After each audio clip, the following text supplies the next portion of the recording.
Relationship insecurity and jealousy is one of the things that will eat you alive, literally, and it will ruin a potential amazing relationship. I know because it happened to me, right? And once you start thinking and worrying and stressing out about it, right, it's all consuming. And you start doing crazy, weird things. You start snooping through her phone and you justify it. Like, I need to look because I know she's not telling me the truth. Or then you'll spy on her or you'll question her and pester her. And you will just bombard her with your insecurity and issues. And the truth is that most of the time, it's us. It's not them. And so today I want to give you some tips that I have used to help overcome relationship insecurity and jealousy. If you're ready, guys, to feel better, why don't you drop me one of these? The first thing I need you to understand is that your past relationship does not dictate your future. Do not make your current person that you're with suffer the consequences of somebody else's actions or inactions. If you've ever gotten cheated on, there is nothing that is more devastating emotionally, mentally to you, right? Because you trusted this person. When you find out, it's like, oh my God, it's not necessarily even the physical act of somebody banging your spicy senorita. It literally is the lying. How could this person that you loved, how could this person that you trusted and gave your heart to do this to you? What it means is that this person didn't reciprocate the feelings that you have, or they've got some weird thing going on with them that caused them to act out. And that's one of the beautiful things about a new relationship. You can leave all of that toxic baggage, all of the hurt, all of the pain, all of the cheating, all of the everything behind. You're starting fresh. But in order for that relationship to have a chance to thrive, you've got to make sure you're not carrying all that baggage with you into the new relationship. Which brings me to the second tip. You got to figure out why. Why are you feeling this way? Why are you feeling insecure? You better be able to identify it, right? If it's something that happened to you in the past, deal with it. If it's something that is happening to you currently, deal with it. It's about first identifying why. If you don't know why you're feeling this way, or you can't articulate it, right? A feeling, it's just a feeling. That doesn't work. You've got to be able to pinpoint and identify why. Because when you do, this is going to help lead you to the right action. Sometimes the action is acknowledgement, right? I'm feeling insecure because of Brad, your coworker, or whatever. Or I'm feeling insecure because of what happened to me before. Or I've got unresolved issues that I've never dealt with. You've got to figure out why, and then it's about dealing with it. Now, for me, what I ended up doing was going to therapy, right? I had a lot of issues that I was dealing with from my childhood that basically caused me to allow this one woman to cheat on me a bunch of times. I was never strong enough to basically be like, yo, what am I doing? What am I doing? I deserve better. Right? I was allowing this person to treat me poorly because I wasn't in a good place. It was me, not them. And so I went to therapy. I've talked about this multiple times. I cannot stress the importance and the value of talking to somebody that does not have a horse in the race. And what I mean by this is when you go to a therapist, you can be completely honest, right? I feel insecure because I think my girlfriend likes this guy. Or I feel insecure because I saw a message on her phone. Or I feel insecure because you can tell them because it's you. It's your relationship with your therapist. They are there to help. Guys, I've talked about and mentioned BetterHelp before. They're today's video sponsor. With BetterHelp, you have access to over 25,000 licensed and experienced therapists that can help you with a wide variety of issues.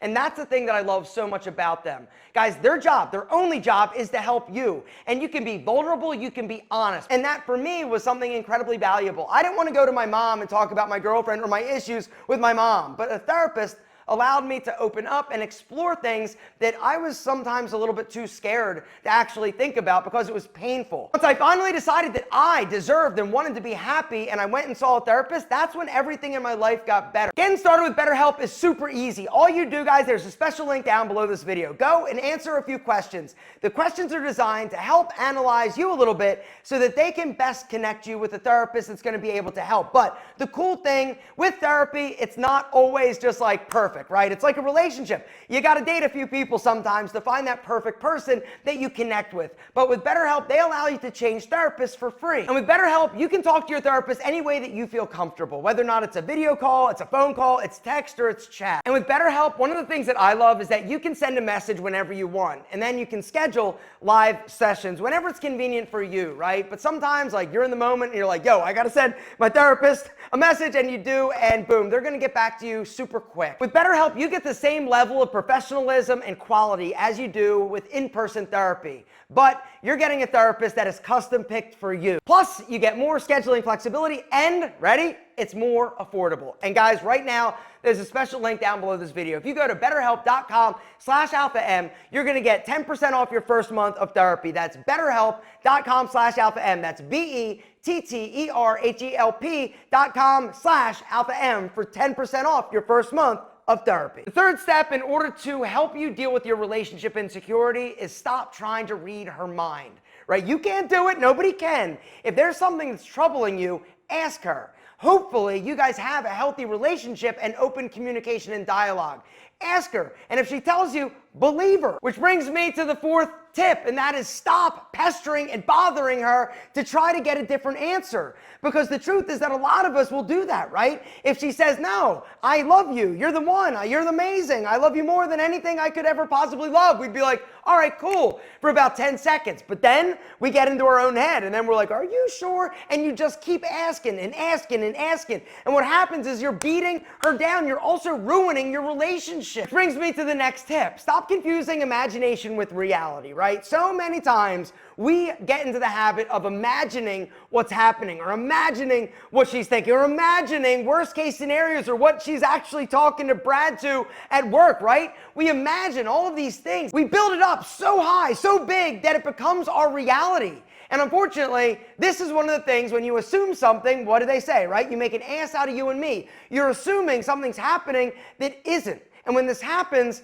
you are doomed, and you're going to make some really bad decisions and mistakes and possibly snoop through her phone, which is the next tip. Guys, never, ever, ever snoop. Do not start snooping through her phone. Do not try to look through her Facebook account. Do not do shady, weird shit like that. I'm telling you.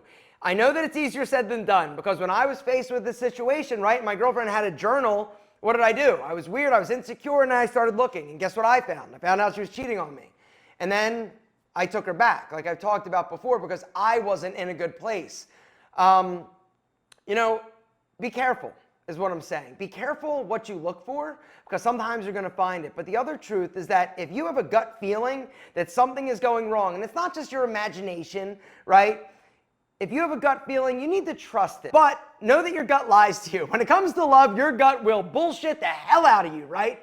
You'll see things that aren't there, and then you won't see things. Sometimes you'll ignore things that are there, that are very blatantly obvious. You've got to be true, you've got to be open, you've got to listen to your gut, but do not allow it to rule you, right? And you've got to trust the person. If you don't have trust, if she broke it, or you broke it, or somebody broke it, it's damaged. Can it be fixed? I'm not sure. For me, I think that trust is one of those things where it's earned, it's not guaranteed, and once it's lost, it's very, very, very difficult to get it back. Because the worst thing you can do is take somebody back and then bring it up again and again and again, right?